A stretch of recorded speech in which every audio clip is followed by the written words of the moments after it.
Assalamualaikum warahmatullahi wabarakatuh. Di sini saya akan menjelaskan tentang penelitian kadar gula darah pada penderita diabetes mellitus tipe 2.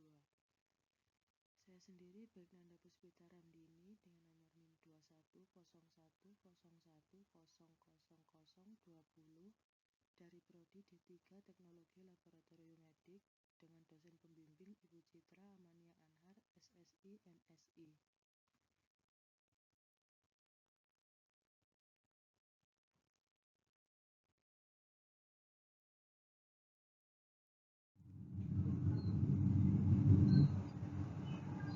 Pengertian diabetes mellitus.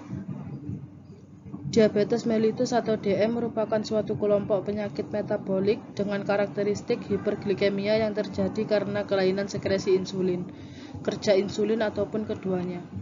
Glukosa darah adalah karbohidrat terpenting. Kebanyakan karbohidrat dalam makanan diserap ke aliran darah sebagai glukosa dan glukosa lainnya diubah menjadi glukosa yang berada di dalam hati. Hiperglikemia sendiri adalah kondisi di mana kadar glukosa darah puasa lebih dari 126 mg/dl atau glukosa darah 2 jam setelah makan lebih dari 200 mg/dl. Hiperglikemia dapat menyebabkan dehidrasi seluler, keluarnya glukosa dalam urin yang menyebabkan diuresis osmotik oleh ginjal. Kondisi ini menyebabkan manifestasi poliura atau pengeluaran urin secara berlebihan, polidipsia atau minum berlebihan, dan polifagia yang disebabkan oleh kegagalan metabolisme glukosa oleh tubuh yang menyebabkan penurunan berat badan. Hubungan kadar glukosa darah dengan kualitas hidup. Kualitas hidup penderita DM dipengaruhi oleh beberapa faktor, baik secara medis maupun psikologis. Berbagai faktor tersebut diantaranya adalah pemahaman terhadap diabetes, penyesuaian terhadap diabetes, depresi, regulasi diri, emosi negatif, efikasi diri, dukungan sosial, komplikasi, karakteristik kepribadian, dan perilaku coping. Diabetes dapat menurunkan fungsi fisik oleh karena adanya komplikasi jangka panjang yang ditimbulkan karena penyakitnya sendiri dan kondisi kesehatan yang berkaitan dengan DM. Gangguan ketajaman penglihatan, gangguan ginjal, penyakit jantung, gangguan sekresi, nyeri karena neuropati perifer, risiko amputasi, kerusakan saraf otonom akan sangat menurunkan kualitas hidup pasien karena dapat membatasi aktivitas fisik pasien. Klasifikasi diabetes mellitus. Bermacam-macam klasifikasi diabetes mellitus yang dibuat tetapi yang disarankan oleh Perkeni, Perkumpulan Endokrinologi Indonesia adalah klasifikasi ADA, American Diabetes Association pada tahun 1997 sebagai berikut. A. Clinical classes yang terdiri dari diabetes mellitus, IDDM, Insulin Dependent Diabetes mellitus atau diabetes mellitus tipe 1, NIDDM, Non-Insulin Dependent Diabetes mellitus atau diabetes mellitus tipe 2, MRDM, Malnutrition Related Diabetes mellitus, Fibrocalculous Pancreatic Diabetes mellitus, Protein Deficient Pancreas Diabetes mellitus, Other types of diabetes mellitus, dan pancreatic disease. B. Statistical risk classes. Yang termasuk kelas ini adalah semua orang yang mempunyai toleransi glukosa normal, tetapi mempunyai resiko mengidap diabetes mellitus, seperti pernah mengalami gangguan toleransi glukosa di masa lampau, dan mengalami potensi abnormal glukosa toleransi tes. Pengaturan kadar gula darah dalam tubuh. Yang berperan penting dalam fisiologi pengaturan kadar gula darah adalah hepar, pankreas, kelenjar adenohipofise, dan kelenjar adrenal. Pengaruh lain berasal dari kelenjar tiroid, kerja fisik, serta faktor imunologi dan herediter. Macam-macam pemeriksaan kadar gula darah.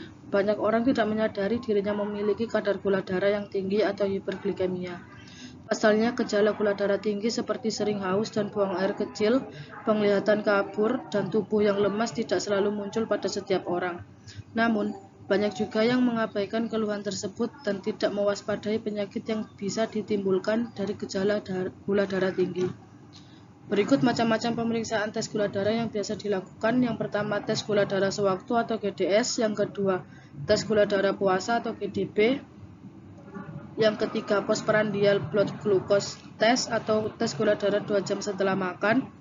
Yang keempat, tes HbA1c atau tes hemoglobin. Yang terakhir, tes insulin C-peptide atau tes kadar insulin pada gula darah.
Hormon insulin. Insulin adalah hormon yang terbuat oleh organ yang terletak di belakang lambung, yaitu pankreas. Ada daerah khusus di dalam pankreas yang bernama Pulau Langerhans. Istilah insulin berasal dari bahasa Latin insula, yang berarti pulau. Pulau Langerhans terdiri dari berbagai jenis sel yang membuat hormon. Yang paling umum adalah sel beta yang memproduksi insulin. Hubungan hormon insulin dengan gula darah. Insulin membiarkan glukosa memasuki sel yang berfungsi sebagai energi dan mempertahankan jumlah glukosa darah dalam tingkat normal. Saat glukosa bergerak di dalam sel, kadar glukosa di aliran darah menjadi normal dan pelepasan insulin melambat. Protein dalam makanan dan hormon lain yang diproduksi oleh usus sebagai respons terhadap makanan juga merangsang pelepasan insulin. Saat sedang stres, hormon yang terlepas seperti adrenalin menghentikan pelepasan insulin.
Peran hormon insulin bagi penderita diabetes.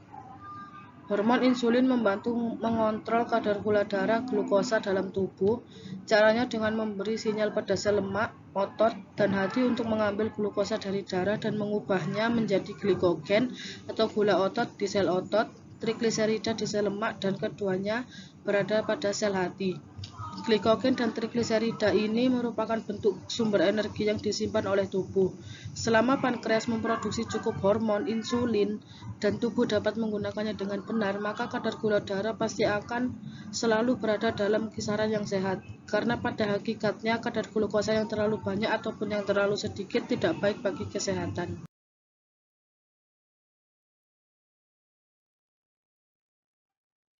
Kesimpulan. Gula darah atau glukosa merupakan bahan bakar universal bagi sel-sel tubuh manusia dan berfungsi sebagai sumber karbon untuk sintesis sebagian besar senyawa lainnya. Seiring arus globalisasi menyebabkan terjadinya perubahan pola hidup yang cenderung mengacu pada gaya hidup tidak sehat, maka diperlukan deteksi dini gula darah sejak remaja. Penelitian ini menggunakan metode deskriptif dan bertujuan untuk mengetahui kadar gula sewaktu pada penderita diabetes mellitus tipe 2 di Paguyuban Padimas Surakarta. Hasil penelitian menunjukkan bahwa dari 79 orang dapat disimpulkan hasil pemeriksaan glukosa darah sewaktu pada anggota Paguyuban Padimas Surakarta, yaitu sebanyak 27 orang dengan hasil pemeriksaan gula darah 2 jam setelah makan, 20 orang dengan pemeriksaan kadar gula darah puasa, 2 orang dengan pemeriksaan urea, 4 orang dengan pemeriksaan menyeluruh, dan 26 orang dengan pemeriksaan asam urat.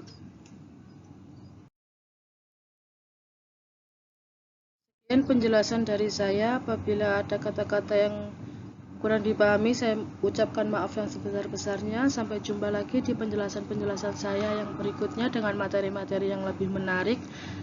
Stay tune in my video. Terima kasih. Wassalamualaikum warahmatullahi wabarakatuh. Have a nice day, guys.